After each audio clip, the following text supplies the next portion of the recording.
nagagawa yung gusto mong gawin namin para sa'yo. At ikaw, Panginoon, ay napipigati kasi imbes na kalooban mo yung gawin namin ay yung pansarili naming kagustuhan ang siyang nananaig. Kaya, Ama, Panginoon namin, amin po, Panginoong, isinusuko ang lahat sa iyo. Amin po, Panginoong, ipinapaubaya sa iyo ang aming mga sarili. Patuloy mo po kami, Panginoong Diyos, baguhin, ayusin ang aming mga espiritu, ayusin mo ang aming mga puso. Hayaan mo na maranasan namin, Panginoon, yung kami, Panginoon Diyos, ay nagpapasakop sa iyo. Yung Panginoong kababaang loob ay laging nasa amin. Bagamat sometimes we are failed to do this, pero napakabiyaya mo kasi hindi mo po binibigyan ng hangganan, kundi merong kang ginagawa sa aming lahat from glory to glory. Hallelujah! Hallelujah! Hallelujah! Oh, yes, God. Panginoon, sino man po dito sa mga kapatid namin na narito, kaming lahat, sama-sama, Panginoon Diyos, patuloy, God, na nagsusuko ng aming mga kahinaan. Patuloy, Panginoon, na nagpapasakop sa iyo at buong pakapakumbabaan, Panginoon Diyos, na dumudulog sa paanan mo. Sorry, Lord. Forgive us, Lord, kung kami man po ay nakagawa ng mga bagay, Panginoon Diyos, na hindi po naging katanggap-tanggap at kalugod-lugod sa iyo. Sa oras na ito, salamat, tinipon mo po kaming mga anak mo, hindi lamang para makita na present kami sa gawain, kundi yung maging laman ng puso namin, narito kami upang sumamba sa isang Diyos na buhay, sa isang Diyos na lumikha sa amin, sa isang Diyos na magmamay-ari sa amin. Panginoon, salamat, Ikaw ang aming Panginoon at Diyos ng aming mga buhay. Sa umagang ito, patuloy po naming ine-entrust ang aming gawain. Salamat po, Panginoon, at kaming lahat ay dinako mo na safe sa lugar na ito. Patuloy po naming ihinihiling sa kapangyarihan ng iyong banal na Espiritu, Panginoon. Lahat po ng mga anak mo na gagamitin mo sa umagang ito, makita ang kapangyarihan mo, yung karunungan mo, at yung tagumpay ng gawain, Panginoon. Hinihiling din namin yung mensahero, Panginoon, na gagamitin mo sa umagang ito, Lord Jesus. Ngayon pa lang, pinagpala mo na ang salitang ibabahagi niya at ang tagumpay dahil binigyan mo siya ng kapangyarihan mo, ng karunungan mo. Buong puso po naming tatanggapan ito sapagkat ito po, Panginoon, ay kagalingan, kasapatan at kabusugan ng aming mga espiritu. Once again, thank you so much for your goodness. Thank you so much for your presence. We acknowledge you in this place, oh God. Let your kingdom come, oh God, oh Lord Jesus. We thank you today. We give you all the glory. We give you all the honor and praises in Jesus' mighty name. Everybody say amen. Amen, amen, amen. Amen. Ayan, handa na po ba tayo magpuri sa Panginoon? Batanghina po, handa na po ba tayo magpuri sa Panginoon? Amen. Amen. Sabi po sa Psalms 150 verse 6, let everything that has breath, praise the Lord, praise the Lord. So papurihan po natin ang Panginoon ng buong puso. Amen po ba? Amen.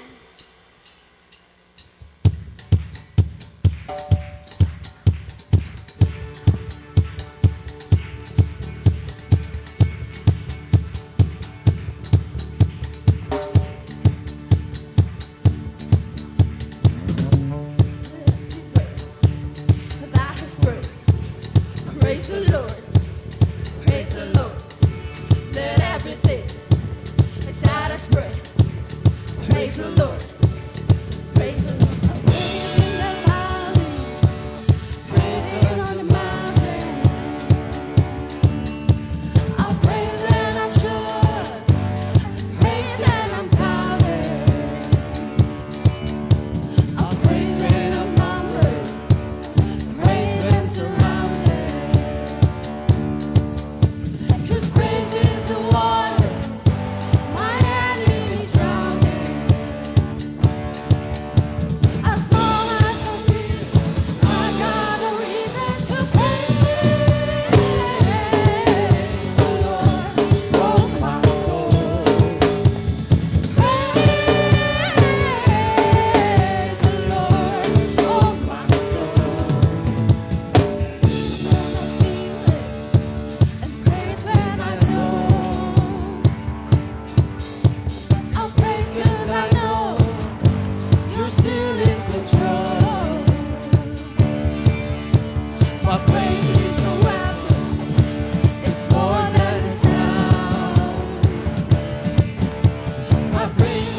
Come on, church. Praise the Lord, oh my soul. Praise the Lord, oh my soul. Praise the Lord, oh my soul. My God is alive. How could I keep it inside?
taken.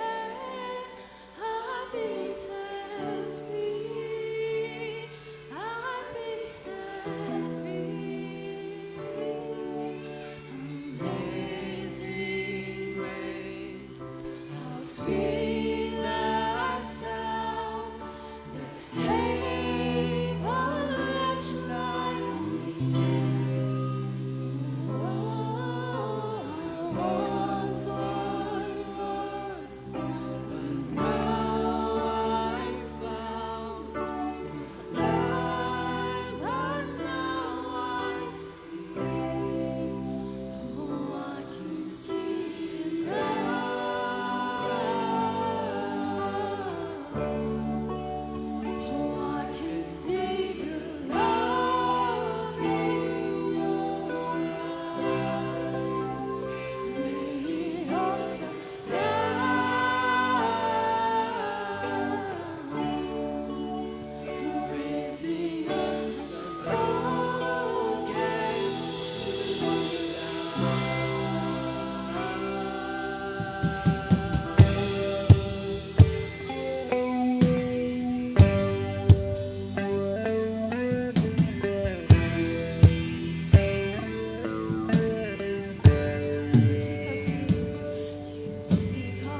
I can see the love in your eyes. Religiosa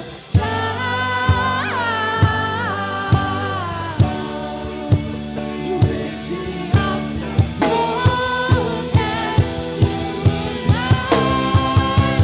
Oh, I can see now.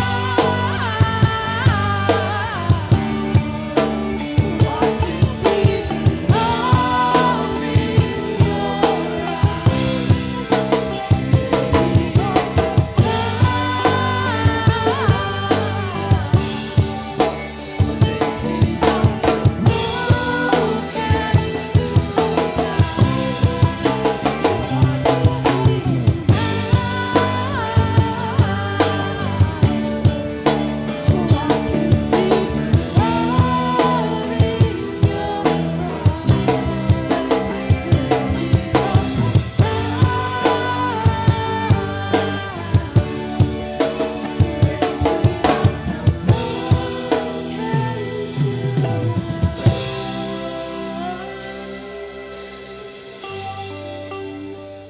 Thank you, Lord, for all the blessings that you give us.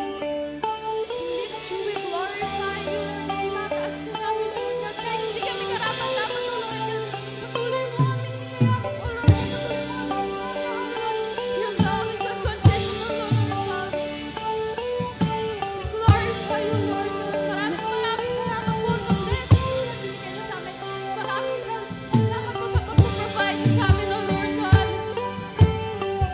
We thank you for this day, for bringing us here safe, Lord God. Maraming salamat po. We lift you, we glorify you. In Jesus' mighty name we pray. Amen.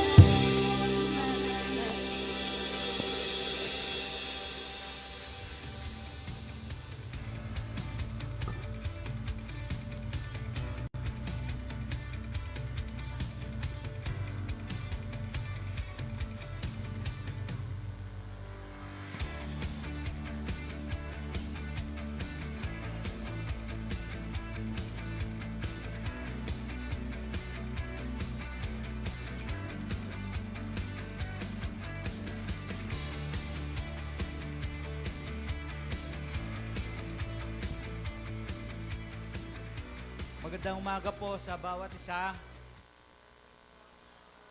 Ayan. Sa purihin po ang Panginoon. Patuloy lang ho natin papurihan ang ating Panginoong Diyos sa umaga po ito. Anong bahagi na ho ba tayo? Ayun. So, meron po akong nabasa sa Daily Bread na sabi doon, tinawag na Empress Messalina, inakusahan po niyang ang isang dalubhasang filosofiya na si Seneca ng pangangalo niya.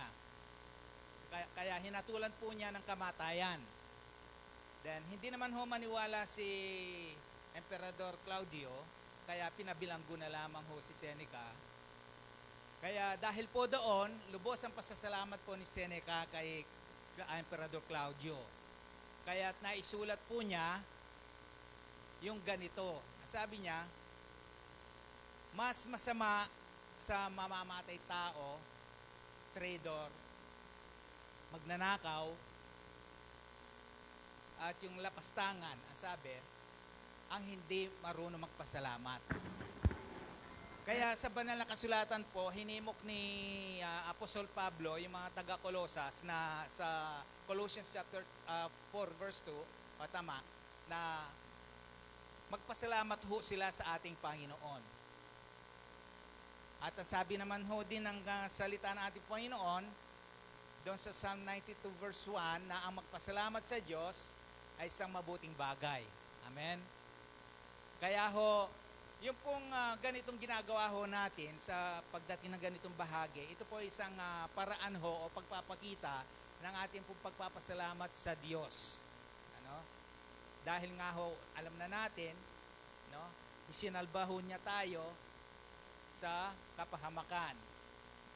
Kaya marapat lamang ho na pasalamatan natin ang ating Panginoon, hindi lamang po dahil sa tayo ay binibless, pinagpapala, kundi pagpapakita ho ng pagpupuri, pagpapasalamat at pagbibigay-pugay po sa kanyang kabutihan. Kaya sa umaga pong ito ay ipagpasalamat po natin sa ating Panginoon ang ating mga kaloob. No? Ito ay patuloy hong magamit ho. Dali sabi, ewan ko kung na-share ko na ho dati dito, no? So alam na ho natin si Timothy nga nung pina-check up dahil yung sa niya, lalamunan.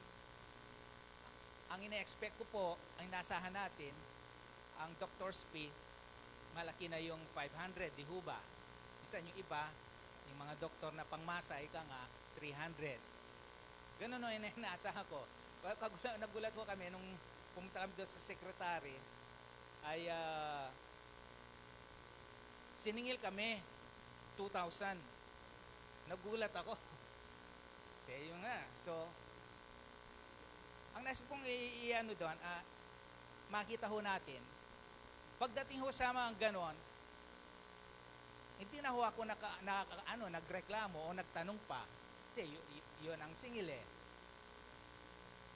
So makita ho natin doon, no, pag sa mga sa mga ganun, sa mga doktor pa sinisingil tayo, hindi na ho tayo nagtatanong o umaangal pa o tumatawad.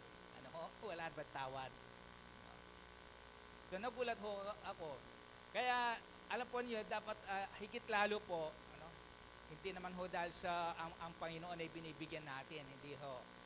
Actually, hindi naman ho niya talaga kailangan ho ang mga yan. Tinuturuan ho niya tayo na maging mapagbigay. Dahil sinabi na ho sa banal na kasulatan, ito ay para matugunan ho yung pangangailangan ho, no, ng kanyang kaharian dito sa lupa. Yung pagpapahayag ng kanyang salita, no, para maging kabahagi po tayo. Hindi man ho tayo nakakahayo. So, doon po sa mga naipagkakaloob po natin, nakakabahagi po tayo. At yun din po ang nangyari ho sa mga sinaunang Kristiyano sa aklat ng mga gawa. Dahil sa pagtulong-tulong ho nila, ay yung mga alagad ho, ay nakakapaghayo po sila at nakakapangaral dahil sa tulong ho nila. Kaya tayo pong lahat ay bahagi ng isang katawan ng ating Panginoon. Kaya gampanan ho natin ang ating bahagi. Amen. So tayo po yung manalangin. Dakilang Diyos, aming amang banal, salamat po sa iyong katapatan at kabutihan mo po noon pa man, magpahanggang ngayon at sa mga susunod pa mga araw, Panginoon. Kung paano sinabi mo po, Diyos, ay mga salita na hindi mo pinagkait, bagkos sa ibinigay mo ang iyong bugtong na anak na si Jesucristo para sa amin po, kaya't hindi mo rin po ipagkakait ang aming mga pangangailangan, Panginoon, sapagkat kung yun ang pinaka-importante o mahalaga sa iyo, O Diyos, ay hindi mo po ipinagkait sa amin. Gaano pa kaya yung mga pangangailangan ho namin. At narito po, O Diyos, ang aming mga kaloob bilang paraan ho ng pagpapasalamat po namin sa iyo at pagkilala ho, Panginoon, na lahat ng anumang nasa amin po, O Diyos, ay ito po ay galing sa iyo, Panginoon. Tulad po, sinabi ni Haring David, ibinabalik lang ho namin sa iyo. Kaya't nais ka namin parangalan, Panginoon, sa mga kaloob na ito at maging mabagong handog nawa po ito sa iyong harapan ng aming Panginoon. Tanggapin mo po ang aming taus-pusong paghahandog na ito sa pangalan po ng aming Panginoong Jesucristo. Amen.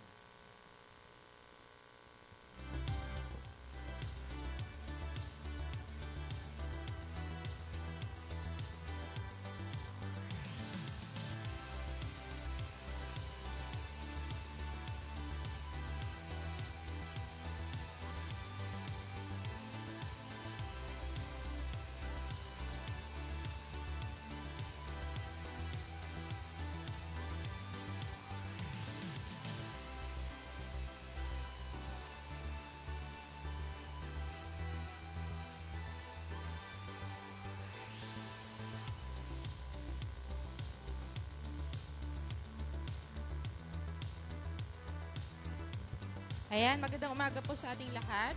At hindi ko na po patatagalin, syempre excited na yung ating next performer for today. sa umagang ito para sa ating Talentong Kristiyano 2023 for the last week of November. Ayan. So, ang alam ko po sila yung last na mga kasama sa performer. Dahil ang ating grand finals will be on December 17 para sa ating Talentong Kristiyano. Kasabay po ng ating Christmas celebration, which is yung Christmas party natin sa December 17. So that's third week of Sunday. So please, mag-prepare po tayo at ibibigay po natin yung ibang details sa next Sunday.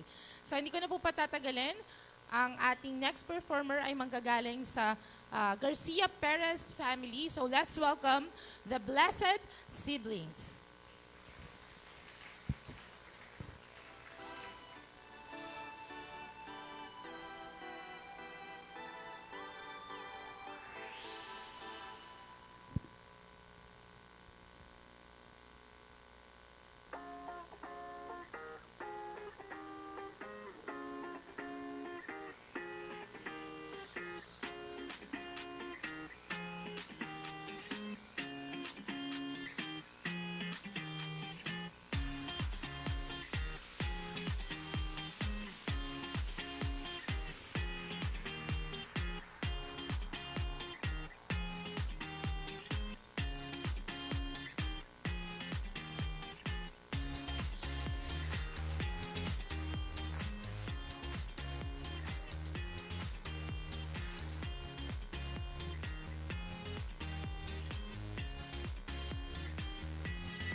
Get in.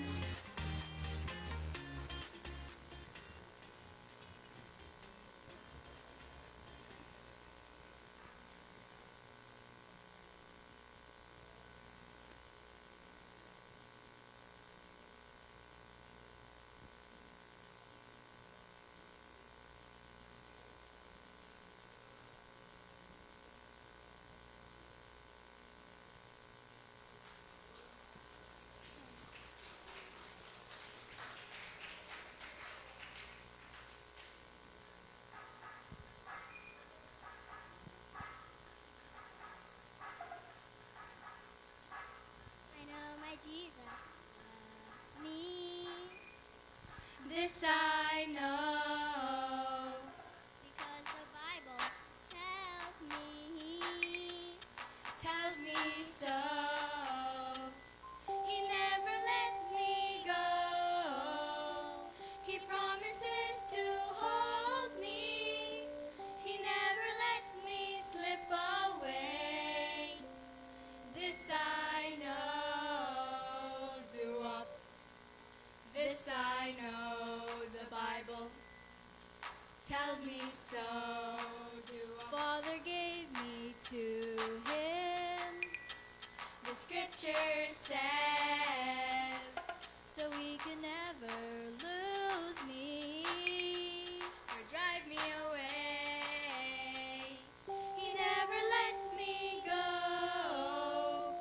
He promises to hold me. He never let me slip away. This I know. Sometimes I feel a million miles away from where I know I should be, but I come running back to him the moment when the truth I see. Whoa, I know my Jesus loves me. This I know, because the Bible tells me so. He never let me go. He promises to hold me. He never let me slip away. This I know.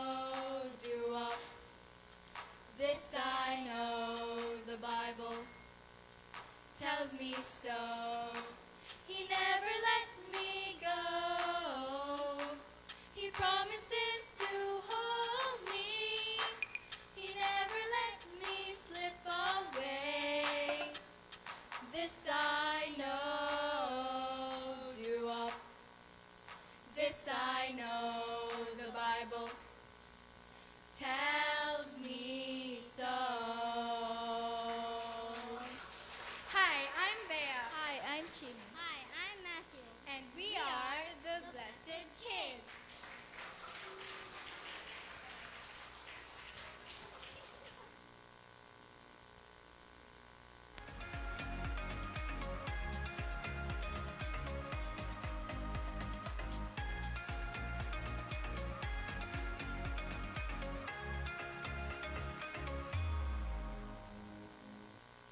Kakanta ka rin yan.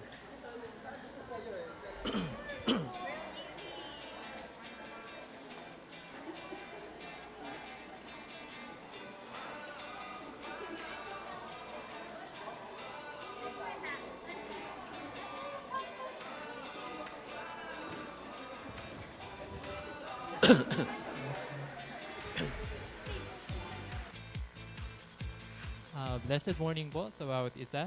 Before we proceed po sa word, I encourage everyone po na tumayo bilang paggalang po sa pagbasa ng salita ng Panginoon.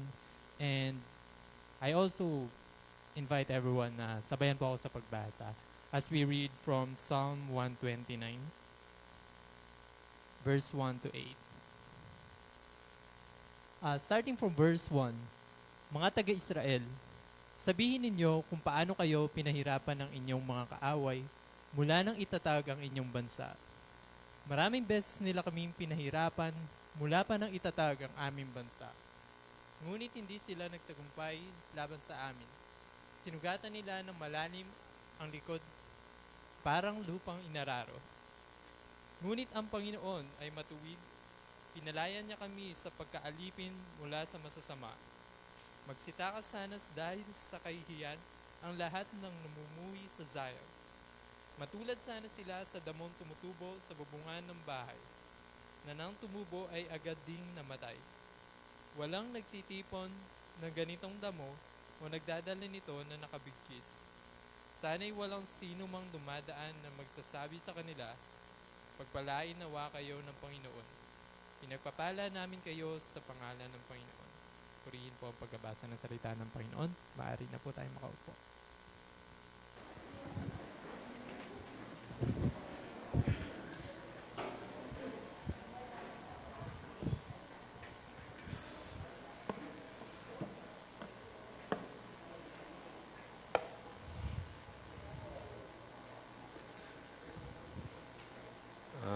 Magandang umaga po. Salamat po. Last week po nakita ko po na foreigner yung Amerikano rin yung nagpipreach, no? Tuloy po ba natin?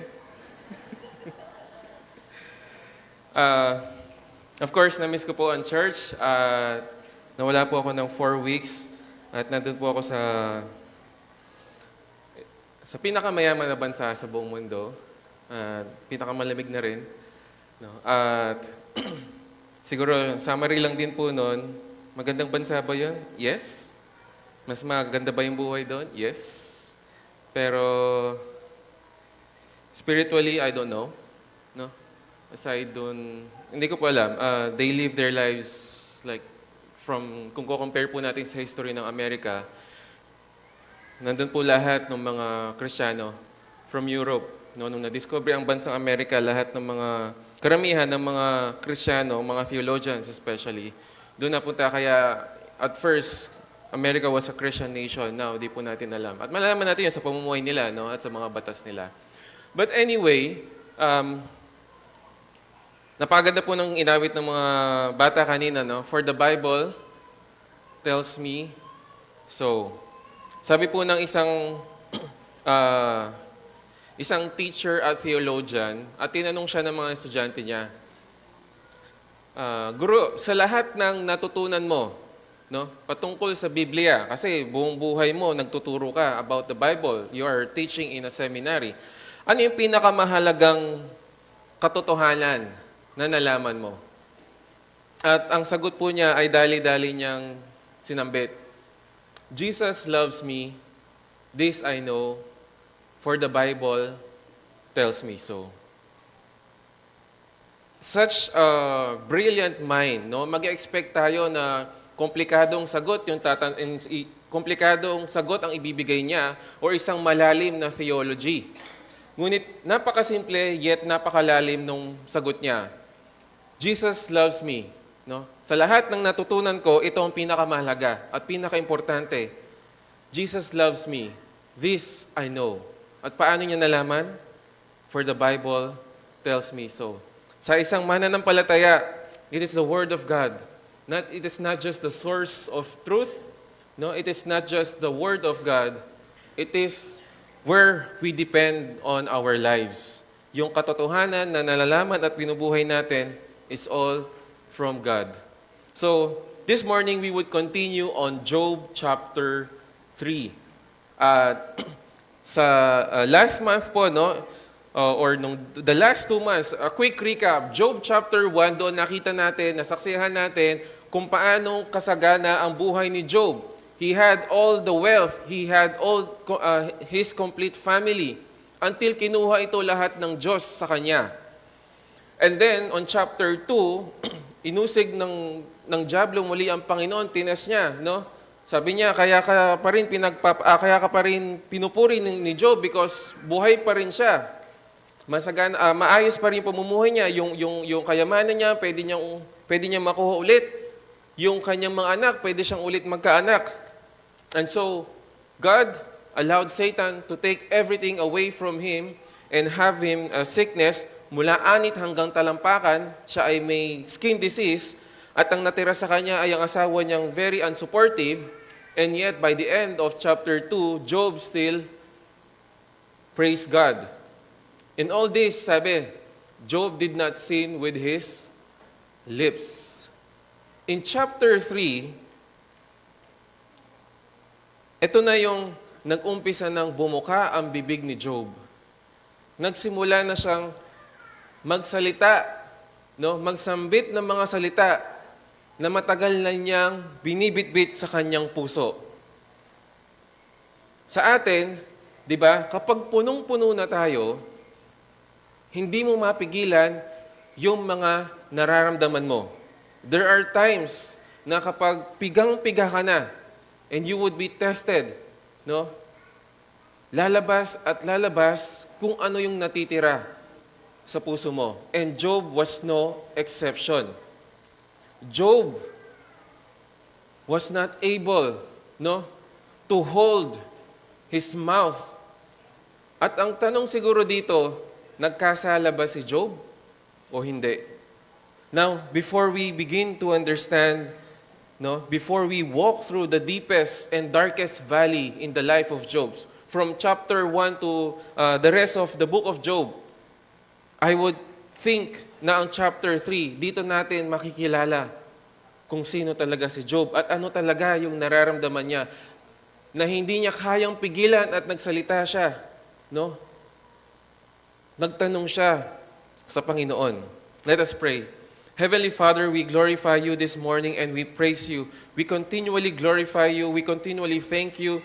At salamat, Panginoon, sa pagkakataong ito at muli kami ay may kalayaan upang mapurihan ka at mapasalamatan. Salamat, Panginoon, sa nakarang linggong ito na ikaw ang siyang pumagitna sa amin.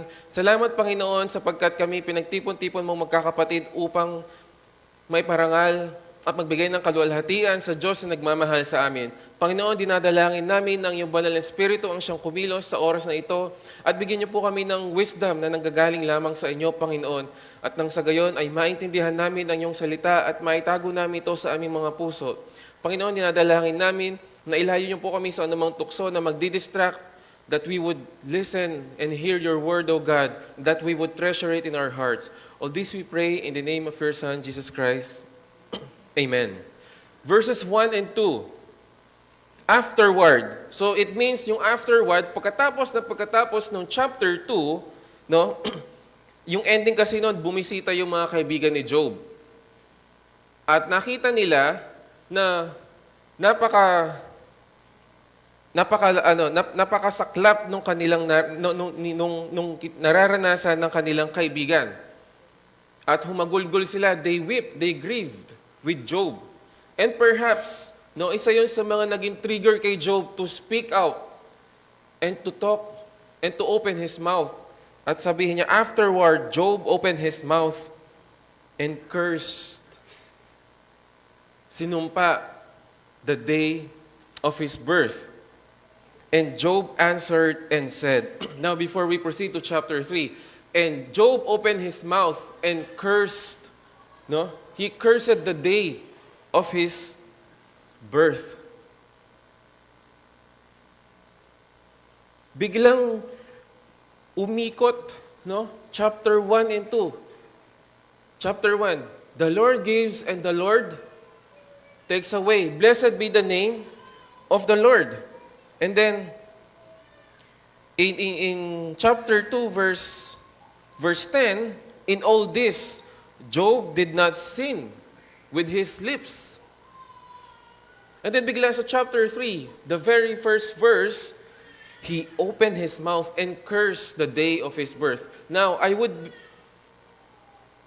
tanong po natin kanina, no, nagkasala ba si Job? I don't think Job sinned because of this.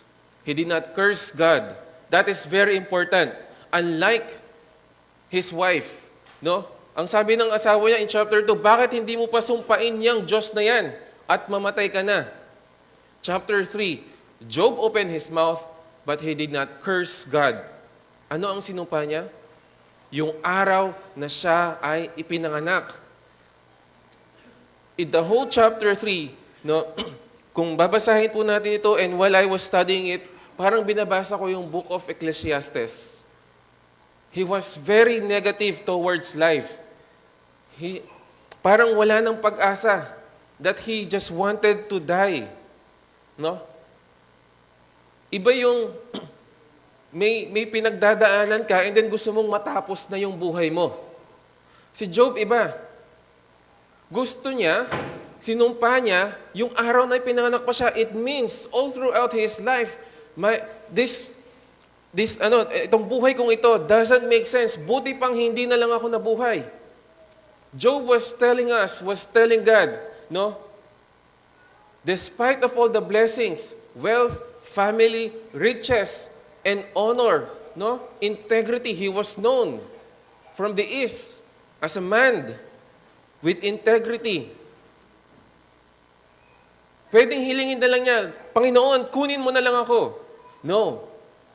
Hindi lang siya nanalangin, hindi lang siya nagsalita. Siya ay nagsumpa. At sinabi niya sa Panginoon, buti pang hindi na lang ako ipinanganak. What does that mean? Lahat ng nararanasan niya on that day is heavy, na hindi na niya kayang balikan yung mga pagpapalang naranasan niya. As if those are nothing compared to all his sufferings. Verses 3 to 10, he cursed the day he was born. Verses 3 to 5, he cursed the day. And verses 6 to 10, he cursed the night. Ang sabi niya, verse 3, let the day, yung araw, no, yung morning, perish on which I was to be born. So hindi lang niya sinusumpa yung araw na ipinanganak siya, kundi yung araw na ipapanganak pa lang siya. So kung sabihin natin, no, 8 o'clock, 9 o'clock, 10 o'clock, na umaga siya pinanganak, sabi niya, sumpain yung araw na ipapanganak pa lang ako. That means 12 midnight. And the night which said, a man is conceived, may that day be darkness. Let not God seek it from above, nor light shine on it. Let darkness and shadow of death redeem it. Let a cloud dwell upon it. Let the blackness of the day terrify it. Hindi siya nag-i-imagine kung anong panahon nung araw na pinanganak siya. He was cursing the day na sana yung maliwanag na umagang yun ay naibalot ng mga maitim na ulap. Sana yung araw na yon would be a terrible day. At hindi pa siya natapos doon. He also cursed the night, the day he was born. So from morning to evening, verses 6 to 10, as for that night, let thick darkness take it. Ang gabi ay madilim, di po ba? But yet Job said, let that darkness be thick. Kung madilim ang gabi, mas madilim pa sa lahat ng mga gabi. Let it not rejoice among the days of the year. Let it not come into the number of the months. Behold, let that night be barren. Let no joyful shout enter it. Let those who curse the day, who are ready to rouse Leviathan. Let the stars of its twilight be darkened. Let it hope for light, but have none. And let it not see the breaking dawn, because it did not shut the opening of my mother's body or hide trouble from my eyes. Sana yung gabing iyon ay hindi na makita ang bukang liwayway. Sana yung gabing iyon ay yung huling gabi ng lahat ng mga buwan, ng months, ng taon. Sana hindi na sinundan pa ng araw yung gabing iyon. Sana yun ay yung pinakamalamig at pinakamadilim na gabi. The day that I was born. Bakit? Verse 10, because it did not shut the opening of my mother's body. He was hoping na parang ito na yung end times. Para kung ipapanganak na ako nung araw na yun, hindi na lang ako nailabas. Hindi na lang ako nailuwal sa katawan ng nanay ko. At nang sa gayon, lahat ng troubles, lahat ng paghihirap, hindi ko na nasaksihan. Paano nabanggit ni Job yun? There's only one reason. Ganoon kabigat para sa kanya yung kanyang nararanasan. Madali kasing ilista. Okay, naghirap si Job, nawala yung mga ari-arian niya, namatay lahat ng mga anak niya, natira yung asawa niyang unsupportive, nagkaroon siya ng sakit sa balat, from head to toe. Madali lang sabihin yon. Pero if we were in Job's situation, hindi rin natin kayang sabihin na napakahina naman ng pananampalataya ni Job. Napaka-hopeless naman niya. God allowed Job to face that suffering to the point na susumpain niya yung araw na ipinanganak siya. To the point that he wished that was the last day of the life of existence ng mundong ito. To the point, he was asking, sana hindi na lang ako ipinanganak. Ituloy po natin yung depression ito. No? Sapagkat this is really, ito yung pinakamalalim na mahuhukay natin sa puso ni Job. Verses 11 to 19. Nainggit siya sa mga sanggol na hindi ipinanganak. Nainggit siya doon sa mga sanggol na nakunan. Nainggit siya doon sa sanggol na nailuwa nga pero after ilang oras or after ilang days, namatay. Nagtanong siya, why did not I die from the womb? Come forth from the womb and breath my last. Why did the knees, ang tuhod ng kanyang nanay, receive me? And why the breast that I should suck? Bakit pa ako naipasuso ng aking ina? Bakit pa ako lumuwal sa tiyan ng aking ina? For now, I would have lain down and been quiet. Kung nakunan na lang sana yung nanay ko, no? Tahimik na sana ako. I would have slept then. It would have been rest to me. With kings and with counselors of the earth, who rebuilt waste places for themselves, or with princes who had gold, who were filling their houses with silver. Katulad ko yung mga hari at mga prinsipe na nabuhay nga sila pero namatay din at lahat ng ginawa nila ay baliwala. They have built their castles, their palaces, and yet they all died and left nothing, no, or brought nothing. Sinasabi ni Job, buti pang nakunan na lang ako sa tiyan ng aking nanay. At nang sa gayon, hindi ko na nakita. Hindi ko na naramdaman yung init ng araw. Hindi ko naramdaman yung lamig ng gabi. At wala rin akong pinagkaiba sa mga hari at prinsipe na nabuhay at namatay. I covet yung rest ng mga patay. Ano pang silbi ng buhay na ito kung maghihirap lang din ako ng ganito? Why should I face the day? Anong kahalagahan na matutulog ako at babangon muli ako para bukas kung parehong ganitong kahirap ang mararanasan ko?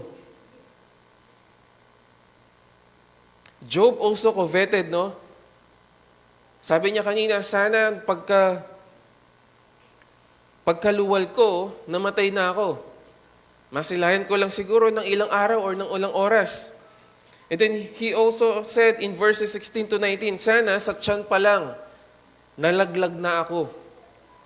Verse 16, or why was I not like a miscarriage hidden away, as infants that never saw light? There the wicked cease from raging, and there the weary of strength are at rest. The prisoners are at ease together. They do not hear the voice of the taskmaster. The small and the great are there, and the slave is free from his master. Katulad din ako, no, ng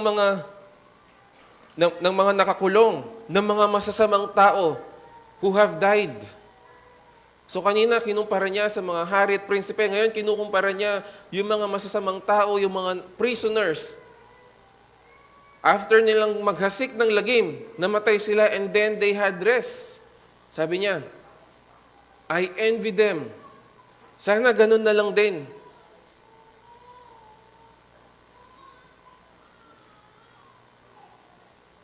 There may be times na kapag tayo ay humaharap sa paghihirap, and then we would say to God or pray, Lord, sana matapos na lang to. Pwede bang hanggang dito na lang, okay na ako. Na-enjoy ko naman na yung mga araw na yon. Ayoko na, tapusin mo na tong paghihirap na to. Kung pwedeng mamatay na ako, kunin mo na ako. Job was different. Hindi niya pinasalamatan ng Panginoon. He did not consider all the blessings that he had from the Lord. And he was saying, sana from day zero pa lang. Ang daming mga taong, mga nanay na nakukunan. Bakit hindi pa ako nasama sa mga yon? Bakit hindi pa ako katulad ng mga ibang sanggol? Ilang months pa lang sa tiyan. Then nalaglag na. Job was hopeless. Job was seeing life meaningless. Wala nang kabuluhan sa kanya yung buhay. For him, living the life, is just living full of sufferings.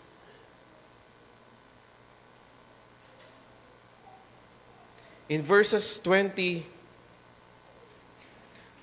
to 26, so kanina, he cursed the day that he was born, and then he coveted those who were unborn, and now he cried. He is asking, bakit pa ako nabuhay? Nagtatanong siya kanina, bakit hindi ako katulad ng mga nalaglag, ng mga nakunan? Ngayon tinatanong niya, o sige, nabuhay na ako eh. Wala na akong magagawa, eto na yun eh. I cannot revise history. No, I cannot go back in time. Eto na yun. Ngayon ang tanong ko, bakit pa ako nabuhay? Why is light, verse 20, given to him who is troubled, and life to the bitter of soul, who long for death, but there is none, and dig for it more than for hidden treasures? Imagine. Sabi niya, who dig for it more than for hidden treasures. Marami mga masasamang tao ngayon, they know that one day they will die. Maraming mga corrupt ngayon, they know that one day they will die. And yet, that is not a reason for them to do wicked and evil things. Tama? That is not a reason for them to do bad things, to harm people. Why? To gain all the riches that they can. To gain all the power that they can. Despite knowing, no? Lahat ng mga tao alam nila mamamatay sila. There was no exception. Only Jesus, no? And Enoch, Methuselah and Elijah. Sila lang yung mga hindi namatay. Lazarus was raised from the dead, pero namatay ulit siya.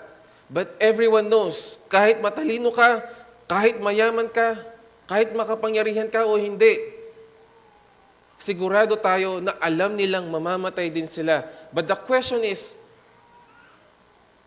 para saan yung ginagawa nilang kasamaan? No? It is for them to enjoy. Sapagkat mamamatay din ako, eat, drink, and be merry, for tomorrow I die. And they dig and dig and dig to get treasures. Now Job, ano yung hinuhukay niya? I am digging for death. Remember, naranasan ni Job na magkaroon ng kasaganaan. He knew what it is to become rich. He knew what it is to have everything. No?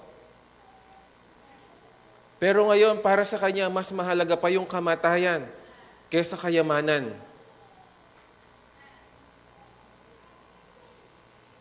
Verse 22, who are glad with joy and rejoice when they find the grave. Why is light given to a man whose way is hidden and whom God has hedged in? For my groaning comes at the sight of my food, and my roaring pours out like water. For the dread that I dread comes upon me, and what I am afraid of befalls me. I am not complacent, nor am I quiet, and I am not at rest, and raging comes. Maraming mga tao takot mamatay. Maraming mga tao takot humarap sa kahirapan, sa mga pagsubok. Kaya sabi ni Job in verse 25, for the dread that I dread comes upon me. Yung kinatatakutan ko is now. It is today. And then ayoko na. Job was dying to die. Job dreaded the dread.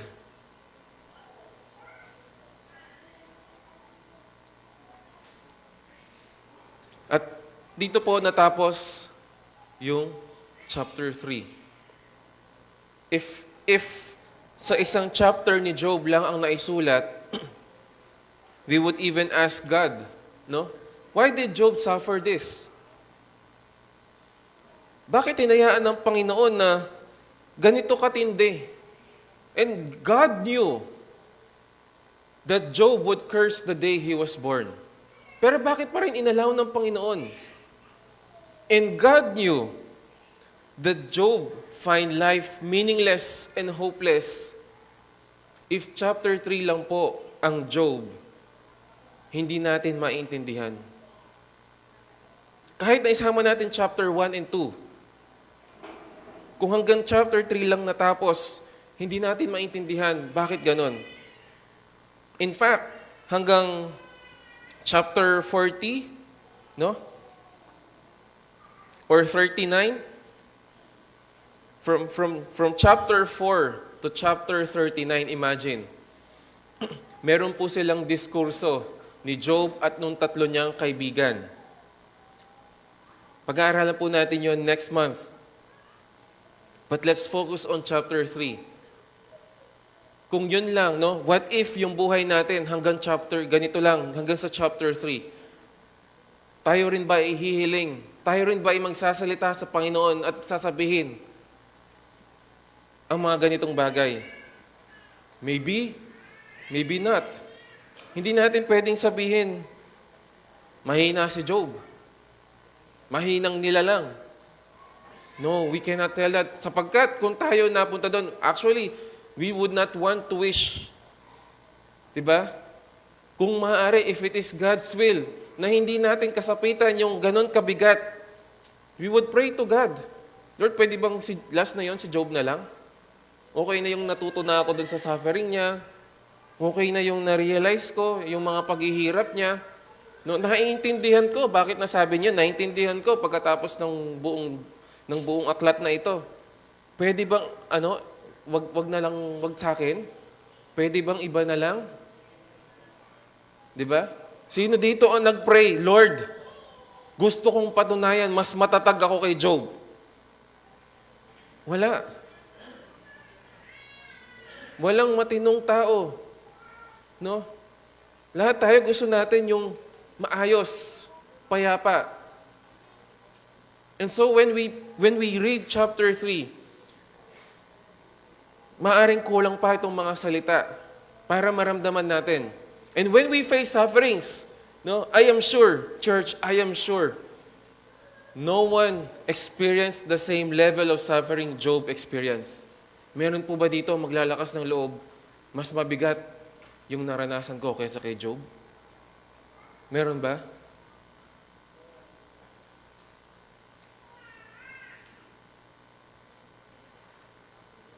The good thing about this, kaya nasabi kong hindi nagkasala si Job.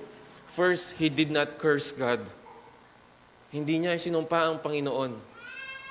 He was just being honest. Lord, ito yung, pwede ba? Pwede ko bang sabihin yung nararamdaman ko? Hindi ako nagrereklamo. Magtatanong ako. Lord, tao ako, di ba? Ginawa mo akong may puso, may emosyon. Alam niyo po ba na ang biggest organ ng katawan natin is skin. Saan siya nagkasakit? Skin. So buong katawan yung nararamdaman niya. Kung may gout ka sa tuhod or sa paa, kung may rayuma ka doon sa mga kasukasuan mo, kung may migraine ka sa ulo, kung may sakit sa puso, sa dibdib. But Job suffered from head to toe.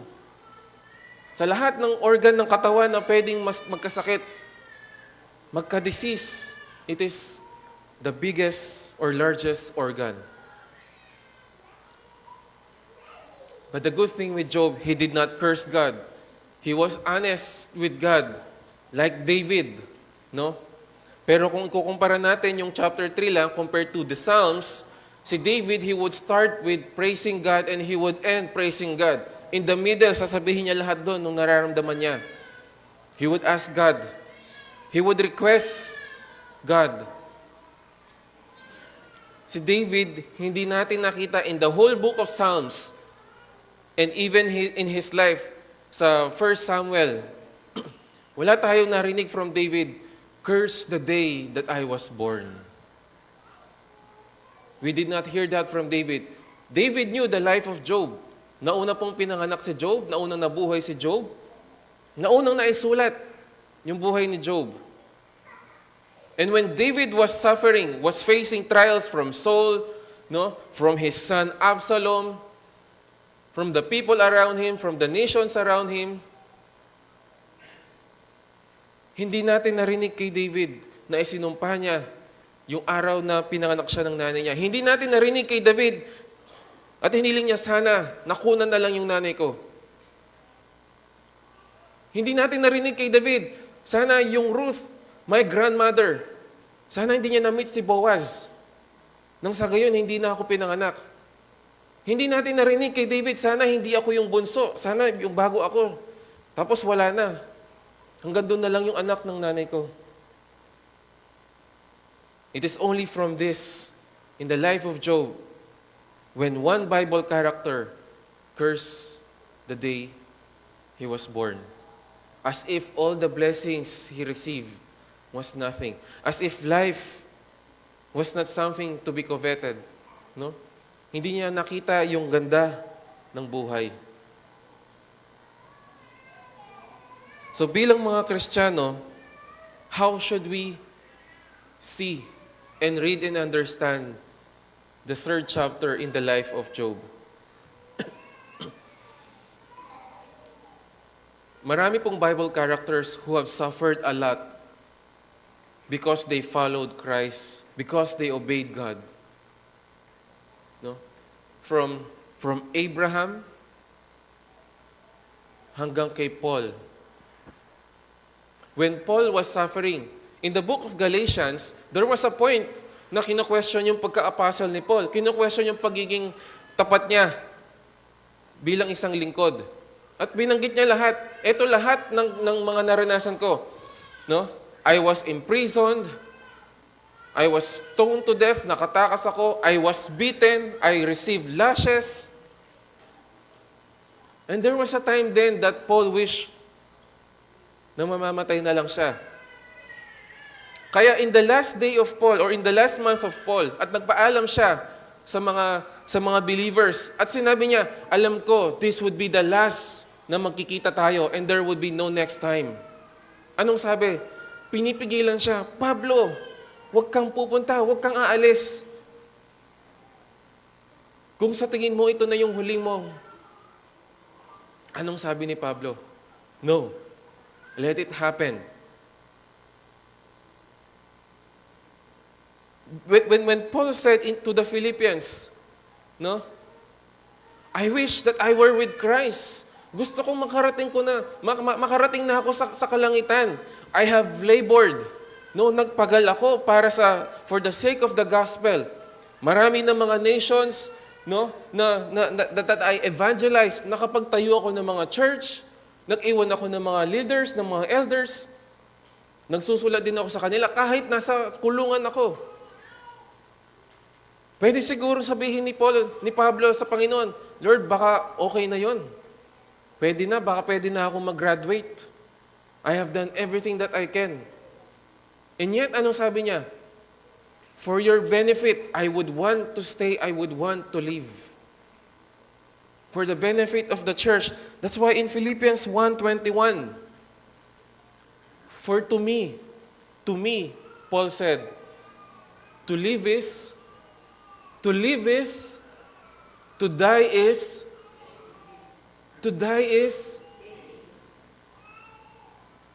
when we are living here, at minsan, idadalangin na lang din natin, Lord, baka pwede na. Ready na akong makita ka. What if God said, not yet? Paano kung nahirapan ka na lang and you would just really wish, no, nasa heaven na ako, na nasa kalangitan ka na, dun sa pinangakong dun sa promise ng Panginoon. And then God said, not yet. Not yet. What would be our response? Anong sasabihin natin sa sarili natin? To live is, church, to live is Christ. We are living here not for our children. Of course, bilang mga magulang, may obligasyon tayo at may oportunidad, may privilege tayo to nurture them, to grow them, to see them grow. Paul said, but for your sake I would stay. Bakit hindi niya sinabing to live is church? Bakit hindi niya sinabing to live is for the believers? Because Paul knew that first and foremost and primarily to live is Christ. The same thing for us, church. Nabubuhay tayo para kay Kristo. Madaling sabihin, kaya kong mamatay para sa'yo. Madali lang yun eh. Bakit? Isang ganun lang, wala ka na, tapos na yung paghihirap mo. Pero yung mabuhay, araw-araw, oras-oras, minu-minuto at naghihirap ka, can you endure that? Kaya di ba yung mga napapanood natin, yung mga tino-torture, ano na lang gusto nila? Mamatay na lang sila. Mas madaling mamatay. Mas mahirap mabuhay. Totoo yun. Kaya yung may mga taong nagsusuicide, hindi na nila kayang mabuhay. Mas mahirap for them, mas madali na lang yung tapusin yung buhay. But Paul said, to live is Christ, para kay Kristo. Yun ang pinakamahalaga. And to die is gain. Saan talo ang Kristiyano? Kung nabubuhay tayo para kay Kristo, lugi ba tayo? Hindi. When Paul said, to die is gain, anong ibig niya sabihin gain? Di ba pag may mga namamatay, they lost? No? Nawalan sila ng buhay? Ang pananaw ng mundong ito, ang kamatayan ay katapusan. Ang kamatayan ay kawalan. Ngunit tinuturo, the Bible tells us, to die is gain. What gain? That we would gain who? The same thing, the same person. Kung kanino tayo nabubuhay. To die is to gain Christ. And so how can we face and endure sufferings? Whether we live or we die, tayo ay sa Panginoong Hesukristo. Aawitin po natin in closing the song, Because He Lives. Hindi ko po alam sino dito yung mga that would feel hopeless or that find their life meaningless.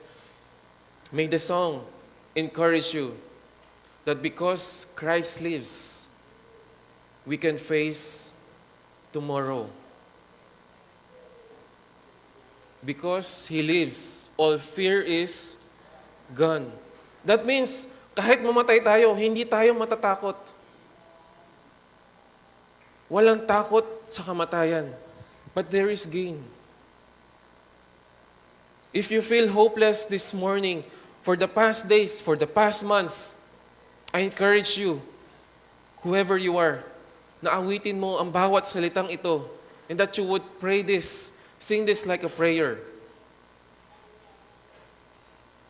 And if you feel na walang kabuluhan, no? After December, medyo joyful ang spirit eh.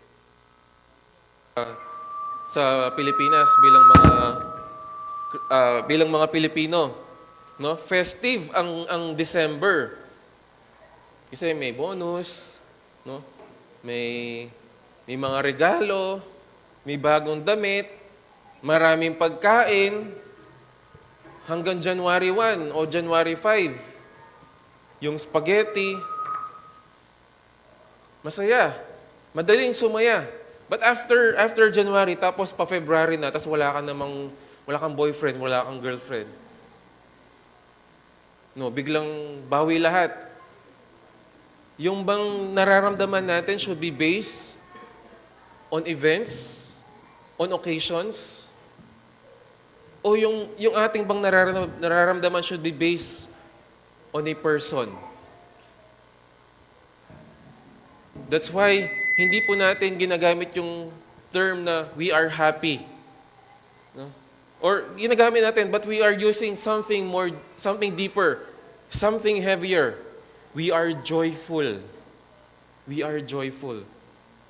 Hindi sinabi ng Panginoon, I will give you the spirit of happiness. But He said, I will give you the spirit. No? What is the fruit of the Spirit? Love, joy. It is not just happiness. It is not just gladness. It is joy. So, let us all stand and sing. Sing like a Christian, as told by the Bible, that we are not hopeless and that we are joyful.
because He lives.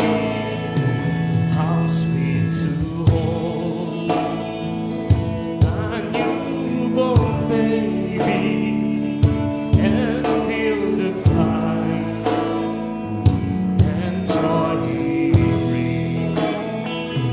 But greater still, the calm assurance His child can face uncertain days because He lives. Because He lives, I face tomorrow.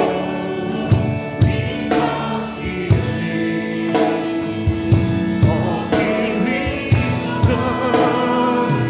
Because I know He holds the future, and life is worth the living just because He lives.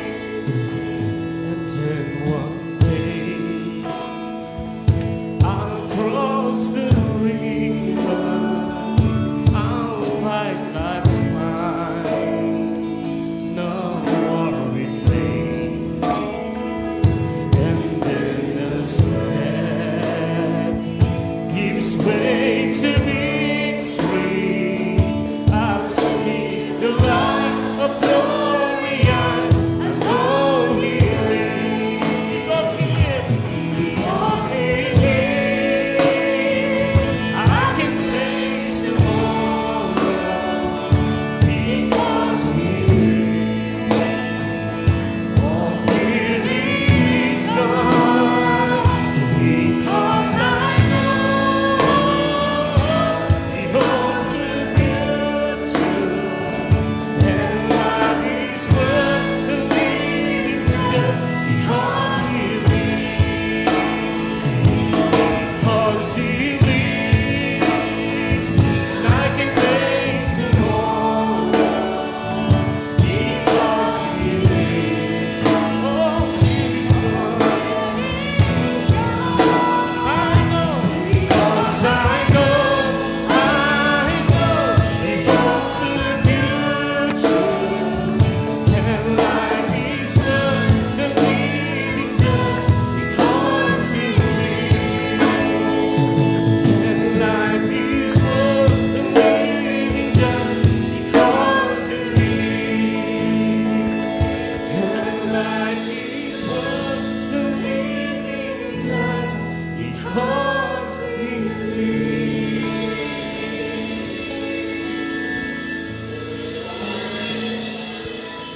Let us pray.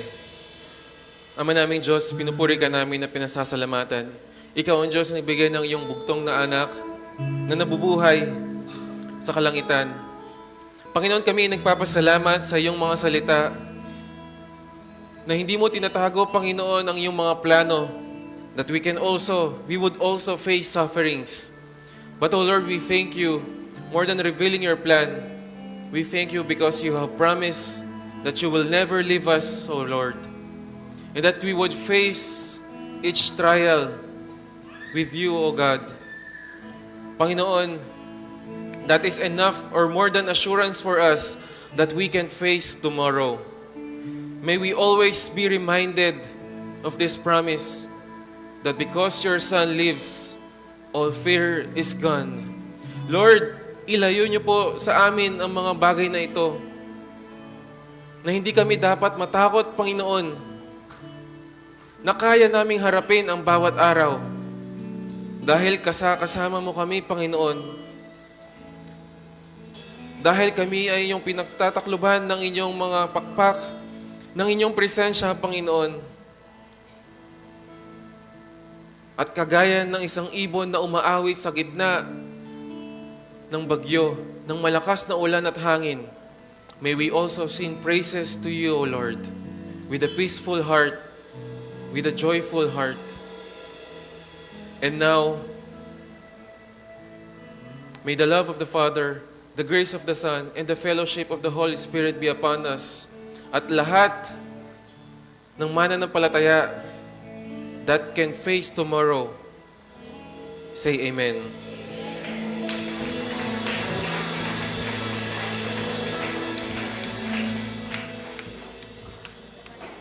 Yes po. Yes po.